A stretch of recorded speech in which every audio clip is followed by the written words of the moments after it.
Our petrol, tax our shirt, tax our footwear, tax our dirt, tax our mobile, tax our calls, tax our hovels, crumbling walls, tax our salary, tax our ride, tax our mithai on the side, tax our sorrow, tax our cheer, tax our future year by year.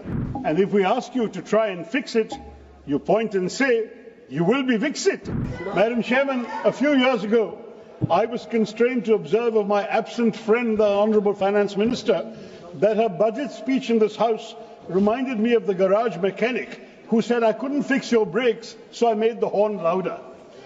Looking at this year's finance bill in her absence, I think she has slightly changed her tune. She's now saying to taxpayers, I couldn't repair the roof, so I brought you an umbrella. This finance bill is a classic case of patchwork solutions at a time when the nation needs clarity, conviction and decisive leadership. The government's economic management finds itself in the grasp of deep-rooted structural challenges, Madam Chairman. We've seen growth targets being scaled down. Double-digit growth is apparently unattainable, and the ambitions of maintaining a respectable growth rate of even 6% and above are fading away. The portion of our population engaged in agriculture is higher than ever, while manufacturing has shrunk to around 15% of GDP, the lowest in this century, ma'am. Our informal sectors of employment are soaring, and dependence on foreign capital inflows to manage the current account deficit is growing amidst a staggering situation where our exports are stagnating, production is not going up. Even those who are earning 5 or 6 times the per capita income are now struggling to maintain their standard of living. So Viksit Bharat by 2047 is a laudable objective for a quarter century from now. But how does this finance bill begin to get us there? It has taken the government years to finally realize that just 2% of Indians, the hard-working taxpayers, ma'am, have been really carrying this country on their backs. Individual taxpayers, mainly the salaried middle class, were already contributing more than the corporations last year, and yet no action was taken. That would have been the time to act, as I pointed out in last year's budget debate. But now, in the current financial year, corporate taxes have crawled up by 8%, while individual and non-corporate taxation has soared by 21%. Now the government finally wakes up and gives something of a tax break to the salaried middle class. Who else is financing the government? The Aam Aadmi, through indirect taxes, most notoriously GST. Instead of the good and simple tax we all wanted, India has multiple and confusing GST rates, including the highest GST rate in the world at 28%. But tax revenue still lags at 18% of GDP. In contrast, China has 13% GST cap, but they collect 20% of GDP with it. Vietnam has an even lower 8% cap and collects 19% of GDP. Thailand, GST is only 7%, ma'am, and they get net 17% of GDP. Now, beyond exorbitant rates, our system carries a dubious tax, the dubious burden of being the most complex tax in the world. 77 countries have GST, and they impose only 1 or 2 tax slabs. This multi-rate structure in our country has only further raised the compliance burden for businesses. Indeed, bifurcating input tax claims based on different product tax rates is a significant hurdle for businesses. There's supposed to be an advanced ruling mechanism that should help, but I can tell you from the MSE food sector in Kerala, the MSMEs there, that applications are left unheard for months, even years. And our traditional snacks in Kerala, like Parampuri, Vada, Ada, Korkata, all face an unfair 18% tax simply because of the absence of an assignable HSN code. With a shelf life of under 24 hours, these snacks often go unsold and are discarded. But sadly, their input tax claims are denied, leading to mounting losses. This system, I'm sorry to say, is less a tax and more a punishment. So much for the claims of ease of doing business. And where does all this money, all this tax, direct and indirect, end up? Mostly lost, apparently, because 28.59 lakh crores, both disputed and undisputed, in unrealized tax revenue, has been sitting untouched in this finance bill, nearly double the amount from fiscal year 21. Imagine if this was actually realized, our entire fiscal deficit for fiscal year 25 could be vanishing overnight. But no, instead, 13.97 lakh crores in corporate tax remains unrealized. Only 9.11 lakhs has been collected. Similarly, non-corporate tax demand stands at 14.62 lakh crore. Collections lag at 10.45. And GST evasion has doubled to 2 lakh crores already this year. With 18,000 fake entities caught, many more remain undetected.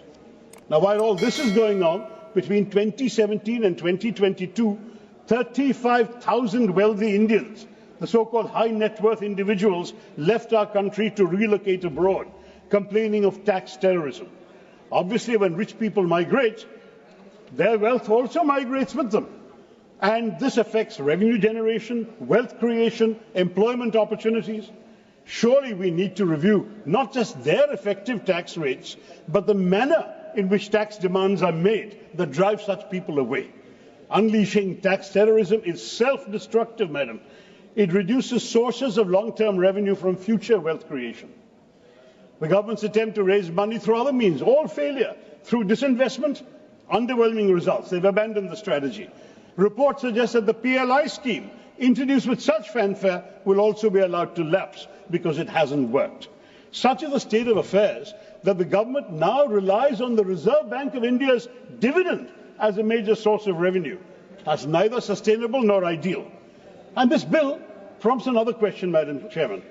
If the government is set to forego almost 1 lakh crores in direct tax revenue and 2,600 crore in indirect taxes, on top of the inevitable drop in import tariffs due to likely reductions in customs revenue prompted by our responses to the American government policies, and on top of that declining capital gains tax amid a stock market downturn, then revenue receipts are going to be further squeezed across all these categories. How can the government claim it will cut the fiscal deficit to 4.4% for the coming financial year? The maths don't add up. Is our finance minister, welcome Madam Finance Minister, are you offering us Jadugar economics? How can we reduce the fiscal deficit in these circumstances? And if we do, who pays the price? And let me ask, ma'am, very frankly, why is it that only 2% Indians are paying income tax? The reasons are endless. Unemployment, income inequality, poverty, inflation. But can the government continue to run itself on the backs of just 2% of our people? While the economy is crawling forward at a snail's pace, income distribution is as lopsided as ever.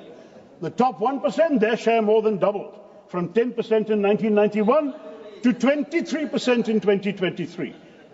And then the top 10%, so the top 1% went to 23%, the top 10% went from 35% to 59%. And the bottom 50% of our population, their share of our national income has shrunk from 20% to 13%. Clearly, prosperity and growth aren't slow for everyone, just for those of the bottom half of our population. But they are the ones who need progress the most.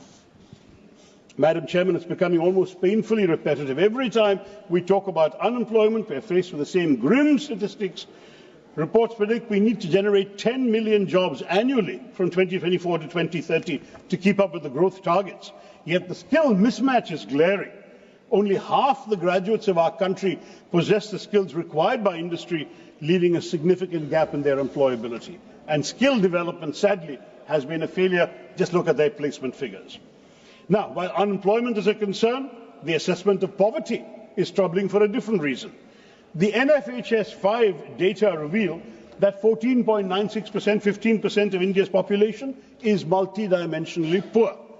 Now, shockingly, the government went 11 years without any consumption survey, any expenditure survey, leaving a significant void in assessing poverty levels until it was finally conducted in 2024. But here's the real issue. Our calculation is still based on the 2011 census, especially the sampling frame. An outdated data set, completely unfit for assessing the present socio-economic reality, is what leads the government to say they've defeated poverty. Well, according to the World Bank, the international extreme poverty line is $2.15 per person, and that's daily, and they use a higher poverty line of $365 for the lower middle income countries, but India's median poverty line is only 1/10 of that World Bank figure at the present exchange rate, which would make us wonder if we truly understand the scale of poverty around us. It's high time we acknowledge that the true extent of our poverty is very grave, and we must have more accurate assessments to ensure that our efforts at poverty alleviation really work and have a lasting impact on the millions who continue to struggle in silence. The hopes of economic growth and prosperity, Madam Chairman, seem to be slipping further away as unemployment rises, poverty deepens, jobs are scarce, wages are stagnant, and just when struggling households think they might catch a break, instead of easing the burden, small businesses find themselves drowning in compliance rules. Informal workers are still making up a chunk of the workforce, and they're pushed further to the margins. So since the Finance Minister has been kind enough to join us, let me capture the present situation in some light verse. Tax our petrol, tax our shirt, tax our footwear, tax our dirt. Tax our mobile, tax our calls, tax our hovels, crumbling walls. Tax our salary, tax our ride, tax our mithai on the side. Tax our sorrow, tax our cheer, tax our future year by year. GST income tax forms pile high, cesses, surcharges make us sigh. Roads with potholes, trains that derail, where does it go? Is it all a fail? When we ask, is this all in vain? You smile and say, it's for the nation's gain. And if we ask you to try and fix it, you point and say, you will be Viksit. Yet still we pay with a patriotic heart, hoping our cash will play a small part in building a future bright and fair for the nation we love beyond compare. And let me say, ma'am, that the 5 southern states, Andhra Pradesh, Tamil Nadu, Kerala, Karnataka and Telangana, are amongst India's strongest economic engines. They are paying taxes. They generate over a quarter of the country's direct taxes. They contribute 28.5% of GST. But when it comes to receiving their fair share, they get a mere 15% of the centre's tax pool. How is this acceptable? How can states that fuel the nation's economy be expected to sustain their growth with such an inadequate return? By all means, let us ask the richer states to help the poorer ones, but surely not in such a disproportionate manner. The Finance Bill 2025 is yet another move by the centre to hoard revenue here at the state's expense. By slashing basic customs duty on several items that are shared with the states and shifting the difference to agricultural infrastructure and development cess, AIDC, which the centre keeps entirely, this ensures that states lose out. So AIDC share is increased, centre deprives the states of extra rightful revenue. Its growing addiction to cesses is not only opaque, but also undermines fiscal federalism. And yet, for all its love of cesses, there's one the centre just can't seem to stomach, the GST compensation cess, which was intended to offset the loss of revenue to states after the GST implementation and has been extended only till March 2026. That money actually belongs to the states. States have repeatedly demanded that their share in vertical devolution be raised from 41% of revenues to 50%, a reasonable demand, but one that continues to be ignored. And what happens when states have grievances? Nothing. Once the Central Finance Commission submits its report, it dissolves, leaving states with no constitutional mechanism to challenge or negotiate their share. Where is the accountability? We could have had an independent fiscal council to serve as a redressal body, ensuring that states have a say in how their hard-earned revenue is allocated. And I urge the Finance Minister to consider such a method, because shouldn't those who contribute the most to the nation's economy have a voice to receive a fairer share? Or can the cycle of economic injustice just continue unchecked? Let me turn, Madam Chair, to my own state, because Kerala's share of tax out of the divisible pool seems to be on a permanent downward slide, from 3.8% under the 10th Finance Commission, 1980 to 85, to 3% in 2000 to 2005, and now under the 15th Finance Commission, it's down to a mere 1.9%.